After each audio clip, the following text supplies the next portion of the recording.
The Aftermath by Umechi. Chapter 5. Loss and Gain. February 14th, 2000. Apollo hadn't visited since she had taken in Luke and Thalia for that short time. Adelaide knew that he couldn't visit while she had demigods with her, but she had thought that he'd pop in maybe a day or two after. Now it was 2 weeks since then, and there was still no sign of him, and Adele was getting mildly worried. Not terribly, though. He was a god and could look after himself. But she suspected that there was a reason for his absence, so she would wait patiently for her friend. The day had been going on like usual, and Adele was happy that she didn't have to deal with the whole Valentine's Day fiasco. She had never really been a fan of the day. What was the point of it? Adele didn't need chocolates, and she could conjure her own flowers, thank you very much. She was doing laundry when someone knocked on her door, and for a second she thought that it would be Apollo. But no, he would have just appeared randomly. He hadn't knocked since that first time. When she opened the door, there was a man of average height with receding gray-brown hair, sallow skin, and hazel eyes. He wore a plain and official black suit with a navy blue tie. His eyes weren't focused. Miss Adelaide Potter? Yes? Adelaide leaned against the door. The man pulled a small boy out from behind him. The boy was tiny, maybe 6, with dark gold hair, a tiny button nose, and eyes that were the color of a cloudless blue sky. His clothing, a white shirt with a large yellow smiley face, dark blue jeans with ripped knees, and tiny black Converse shoes that Adele thought were adorable, was much too light to be wearing, considering the chilly weather. Adelaide's stomach dropped when the man spoke again in his almost mechanical voice. This is Michael Phoebus Yu. His mother was pronounced dead after a house fire. You were listed as his next of kin. He shoved a file into Adele's arms. These are his papers. Good day. Then he walked away jerkily. Adelaide and Michael just stared at one another for an undetermined amount of time. There was something tickling in the back of Adelaide's mind, like an itch on your palm, right in the center, that in the end you had to bite to get it to go away.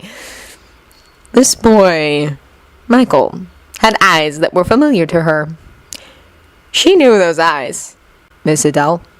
Michael's small voice piped up. Yes, sweetie? Adelaide felt almost as if she were in a dream that you couldn't wake up from, or at least a very powerful one. Just like that Alice in Wonderland cartoon that she had watched with the kids. The blonde man said you were nice. Are you nice? Of course, honey. Who was this blonde man? She had a suspicion, but she'd like it to be confirmed. It would explain why he hadn't visited.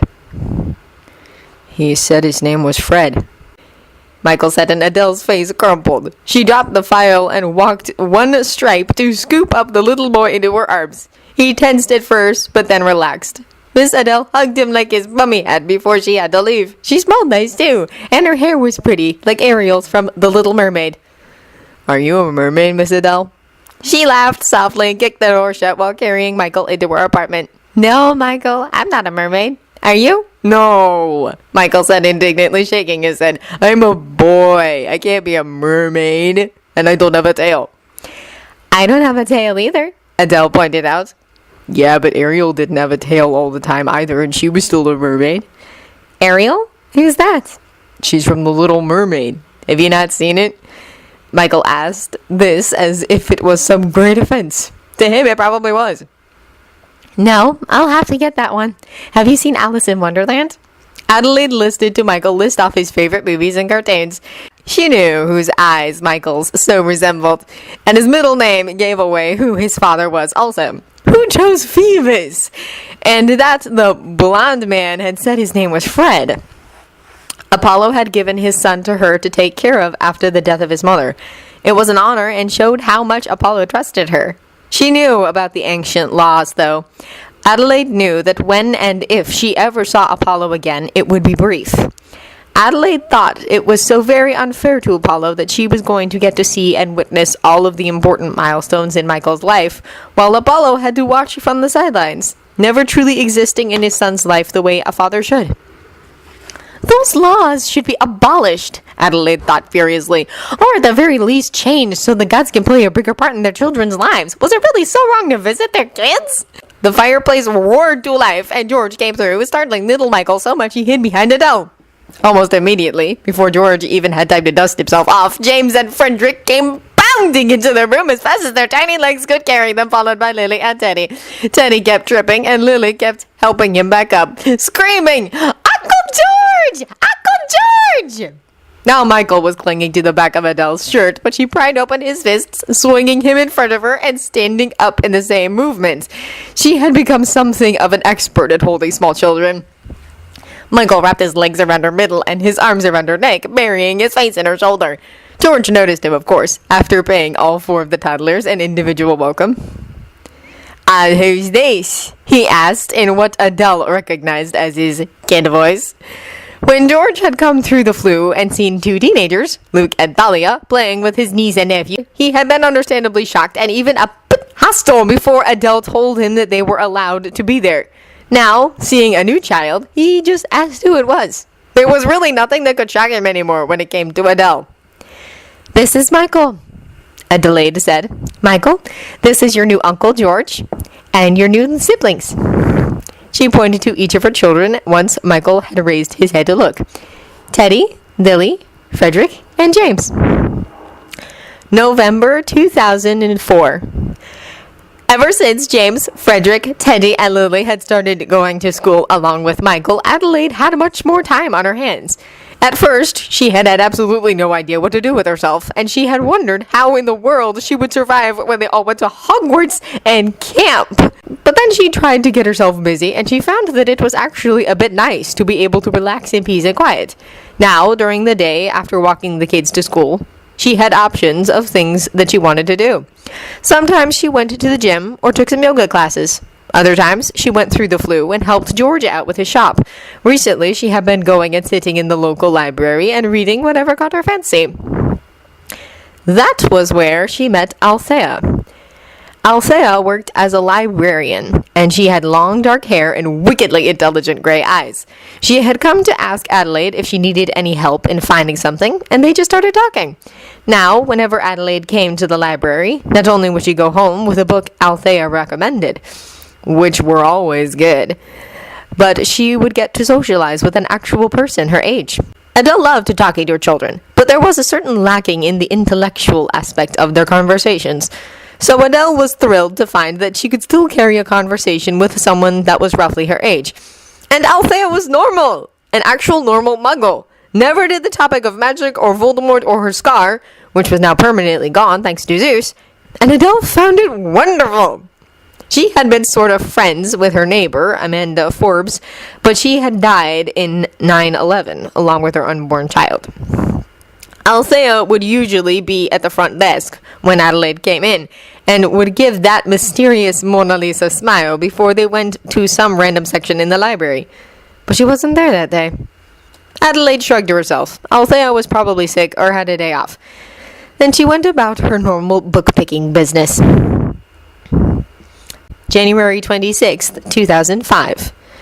It was raining something fierce. The wind screeched in rage and the sea crashed ominously. The weather had been horrible lately, like the climate was seeking vengeance for a slight. But Adelaide knew better. Zeus and Poseidon were angry, most likely at each other. Adelaide didn't think on it too much, though. Not past getting her children raincoats and boots. She was too busy being worried about Althea. The librarian hadn't come to work since that day back in November, and Adele had received no phone call, and there was no murder or missing persons report on the news. And Adele knew that if Althea went missing mysteriously, then there would be some sort of man-woman hunt, because Althea frequently talked about her father and her many siblings. She talked to at least one of them almost every day. Adelaide had just walked the kids to school, and instead of going to yoga like she had originally planned, she'd come straight home and was currently drinking hot soup from a mug while watching Lord of the Rings: The Fellowship of the Ring. She liked Orlando Bloom's character, Legolas, but that was probably just because he was pretty and sexy at the same time. Her head was stuffy and her throat felt like it was bleeding. She was sick. Luckily, the kids hadn't gotten it. Yet. She'd always had a crappy immune system, though, so she wasn't surprised that when the weather decided to gift the mortals with a deluge of water that soaked and chilled to the bone, that she got sick right away.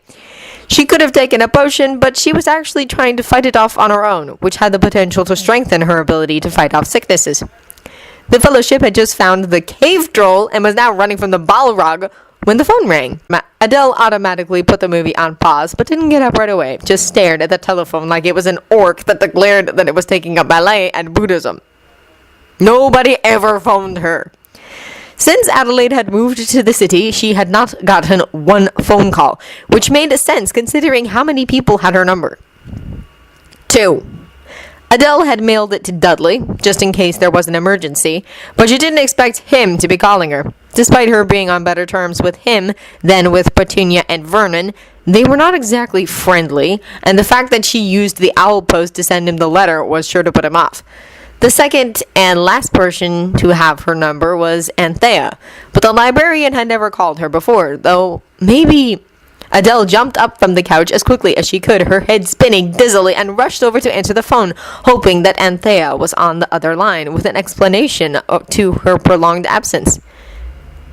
"Hello," she croaked. "Is it you, Adelaide?" a male voice asked. It was vaguely familiar. "Yes." There was an implied, "And you are?" "It's Dudley. I was wondering if you could come out. I'd like to ask you a favor, and it would be better done in person." Adelaide looked at the address and description of the building in London where her cousin lived. It was nice enough, and would be big enough, but it was quite dull. There was nothing striking about it. Adelaide thought that was Petunia and Vernon's influence on their son, and to be honest, Adele worried a bit for Dudley's children. Would they be spoiled as he was, or would they be treated as she had been? It was a concerning thought. She walked in and rang his buzzer, and the door opened almost immediately. There was Dudley with his lank blonde hair and small blue eyes. He wasn't obese like he had been as a child and young teenager, but neither was he skinny. He was somewhere between heavily muscled and beefy. He wasn't what Adelaide would call attractive, though he was her cousin, so she wasn't a fair judge. But back there was the ugly. Hi, Adelaide." She just knew that he was about to call her Potter like he had when they were younger, but had restrained himself. Whether it was because he had glanced at the ring on her left hand, or he was trying to be as civil as possible so she would do him this favor, was unclear. "Dudley, how are you?" She smiled politely at him. She was a much better actor than he was. Good, I suppose," he said with a creased brow as he let her in. The place was just like the outside, except messier and smellier. She was strongly reminded of Dudley's bedroom back when they both lived with Petunia and Vernon, and she knew quite a bit about that room, considering she was made to clean it. The walls were a respectably normal beige, and the carpet a bland cream. The furniture was entirely different, though. Black leather. Adelaide knew that her aunt had hated leather furniture, whether it be chair or couch. The fact that Dudley had both in his flat must have horrified the woman. "Are you?" They both sat down. "I have a bit of a cold, but I'm doing all right." There was a long stretch of silence where Dudley picked at a bowl of crisps on the coffee table that he had obviously put out in preparation for her visit. He cleared his throat. "America been good to you then? You look better. Healthier." He winced at the last word. He knew exactly why she hadn't looked very healthy for the duration of her living with him and his parents. Adelaide ignored that, though. She had long since gotten over that, or as over it as she was ever going to be. "New York is wonderful. You should visit." It was a lie, and both of them knew it. "I imagine I look better because I've been eating well and exercising. Not to mention having triplets makes your breasts bigger. I am curious, though, why you wanted me to come. What is this favor you wanted of me?" There was a bit of an edge to her tone, telling him that she owed him nothing, and the only chance of her doing anything for him was if she agreed with it. "Well, you see, it's very complicated." "Simplify it, then." Okay, well, so I'd been in an on and off relationship with my fiance before we were engaged. And one of those times we were broken up, I had a fling with someone else, Angela Johns, and he looked conflicted, like he didn't really want to say what he was about to say. "Do you need relationship advice? Because I'm not really the best person to ask." "Not exactly." He was interrupted by a baby's cry. That. Dudley made no move to get up, but for Adelaide it was so instinctual now that she stood up and followed the tiny but powerful set of lungs by ear. She came to a small spare room that had a simple guest bed and side table. On the bed was a baby laid out on a blue blanket, the kind hospitals give to newborn baby boys. And indeed, this boy looked as if he had just been born, maybe a day old. She picked up the boy, holding him close to her chest. He made the same sound that the twins had made when they were hungry. His mother, Angela, died at birth, Dudley said from the doorway. He was born yesterday. Oh. Adelaide took her wand and conjured a binky and stuffed it in the boy's mouth. What are you doing? Dudley asked incredulously. He's obviously hungry, and since I don't have a bottle, I gave him something that will keep him occupied, she said frankly. You have a kid already, then? He sounded oddly hopeful.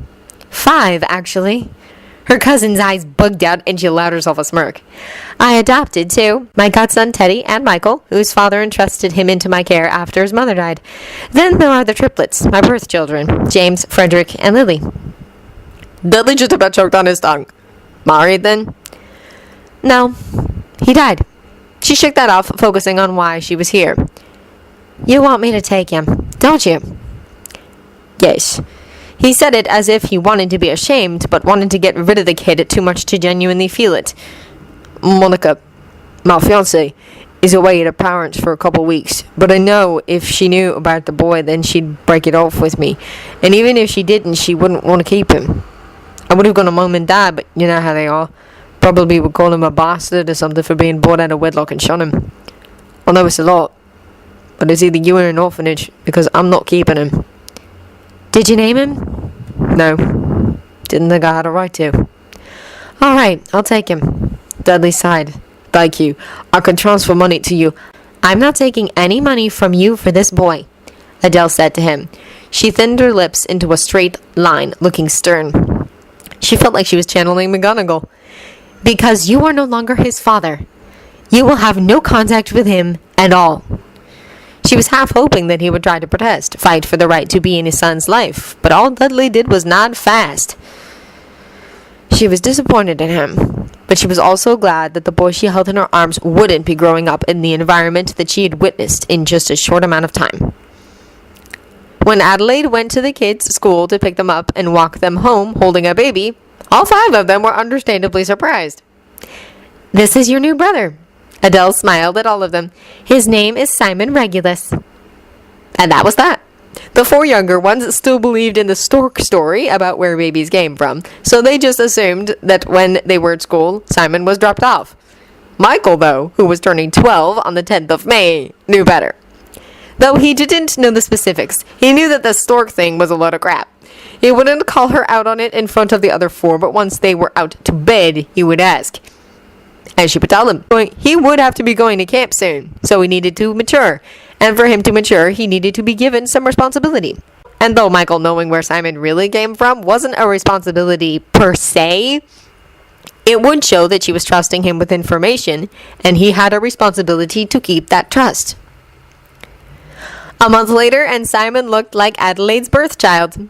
She had been giving him a specific adoption potion that was easy to brew, but took 30 days to complete the results. She chose this certain adoption potion because it would substitute her blood with Dudley's, but leave Simon's mother's blood and the features he had inherited from her. Basically, Adele had to feed Simon 3 drops of the potion every day for 30 days. It took a while because a baby's system had to adapt and change, along with features, and it was safer and pain-free if it took longer. That's why she didn't use the instant one. She felt no need to put Simon through any unnecessary pain. So after the month was over, Simon had minimal blood ties with Dudley, had a 50-50 chance of becoming a wizard because of her blood, and was now red-haired with pale silvery blue eyes as opposed to blonde with silvery blue eyes. She completely forgot about Anthea with all the work at having a newborn around again. She already loved Simon with all her heart. July 31st, 2005. The woman listened at the door of the apartment. The sounds of children giggling and a man and woman's laughter was heartwarming, but she did not smile. The woman, who had dark hair and calculating eyes, crouched down in front of a basket that she had previously placed in front of the door. She reached into her jacket pocket and extracted a letter. She placed it in the basket, along with more formal legal papers to add to what was already residing there. It was a baby, with a small tuft of red hair and innocent gray eyes. The baby made a cooing noise and reached up with pudgy arms to the woman, but all she did was knock twice on the door, loudly, to ensure that it was heard above the noise from inside, and disappear. The woman reappeared on the fire escape, looking in on the apartment where she had just left the baby. She watched as a smiling woman with rich red hair and clear green eyes, who was disentangling herself from 4 small children who all looked about 6, stood up smiling and walked to where the front door was located. A blond boy who looked between 10 to 12, he was short for his age, followed her curiously. Now the 4 6-year-olds, 2 red-headed twin boys, a black-haired girl, and a boy with indigo-colored hair, crowded around the man, who looked very much like the twins, but missing an ear. The man, whom was named George, was holding a baby whose hair was the exact same shade as the woman who had just gone to enter the door. "That was a mistake, you know," the woman looking through the window heard a masculine voice say from beside her. She jumped and turned to glare at the man, her half-brother Apollo. "What was that?" "It was a mistake to leave the kid on the doorstep." His voice was oddly subdued, maybe even angry. It was so unlike him that the woman, Athena, found herself asking, "Why is that?" He smiled humorlessly.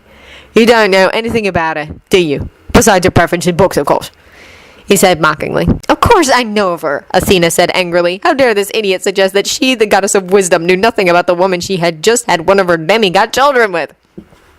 "She's Adelaide Lily Potter, the most famous witch in the wizarding world. She has 3 children, a godson, and looks after one of your spawn for you. Her 3 children's father died before they were born. She defeated the worst Dark Lord in history, and was known previously as the girl who lived, and more recently, the woman who conquered." She said this all quite smugly, showing off her knowledge of the woman that she had really only known for 2 weeks before she had disappeared and made one of her brain children with the witch. Apollo actually had the nerve to look at her in disgust as they watched Adelaide walk back into view, reading the letter that Athena had left, and the boy that had followed her, Apollo's spawn, was carrying the basket that held the baby. Adelaide's face looked quite furious. "You don't know her at all. Addie is the most famous witch in the wizarding world, but did you know that she hates it? She has 6 children, now 7 because of you. James, Frederick, and Lily are her birth children. Teddy is her adopted son, as well as godson. Michael, my son, she adopted after his mother passed upon my explicit request. And Simon, the youngest boy, was the result of a cousin having a fling and not wanting responsibility, and she adopted him on paper as well as in blood. Now the newest addition, who will be named Sophia Bluebell Potter, will be just as treasured as her siblings, whether they be blood or not, because that's how Adelaide is." Apollo looked at Athena hard to see if she was getting it, but for a wisdom goddess, she wasn't very wise, in Apollo's opinion, so he knew he would have to say it in simple terms. "It was unwise of you to leave Sophia on her doorstep like that, because after Addie's parents were murdered, she was left on the doorstep of a Muggle relative's house in the middle of the night by a man she has not and will never forgive for the things he has done to the detriment of her life, with only a letter." His sister's lips were pursed unattractively in displeasure, and Apollo rolled his eyes, knowing it was a lost cause. "Get away, goddess! Your wisdom is not wanted. Selfish of them all." And she did leave, just as his haiku told her, after one last fleeting look through the window. Apollo stayed, though, watching over his favorite mortal. If she had not been in love with Fred Weasley still, as she always would be, Apollo could have seen her becoming his wife and staying with him for as long as their immortal lives permitted. But Apollo always had been unlucky with love.